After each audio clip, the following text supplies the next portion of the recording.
అందుకే ఆయన సమస్తాన్ని చూస్తున్న కన్ను. నీ ఆలోచనలు కూడా రికార్డ్ అవుతున్నాయన్నాడు ఆయన. పరలోకంలో నీ కేకలు కంటే నీ ఆలోచనలు బిగ్గరగా కేకలు వస్తాయన్నాడు ఆయన.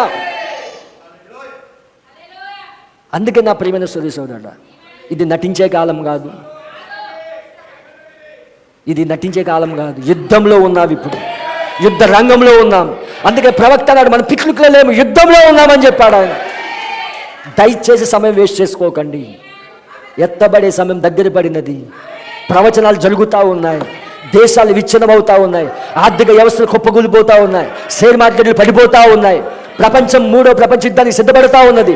కానీ వధువుగా నువ్వు వాక్యంతో ఐక్యం అవ్వాలి. ఇప్పుడు వధువుగా ఆయనతో ఐక్యం అవ్వాలి, శిరస్సుతో ఐక్యం అవ్వాలి. ఇప్పుడు నువ్వు వాక్యంతో ఐక్యం అవ్వాల్సింది పోయి లోకంతో ఐక్యం అవుతున్నావు. ఒక్కసారి నీ జీవితాన్ని చెక్ చేసుకో, ఒక్కసారి నీ జీవితాన్ని పరీక్షించుకో. ఎలా ఉంది? ఎన్ని గంటలు దేవునికి ఇస్తున్నావు? ఎన్ని గంటలు ప్రార్థిస్తూ ఉన్నావు? నువ్వు నిజంగా హానోకవైతే ఖచ్చితంగా ఇవన్నీ సరి చేసుకుంటా.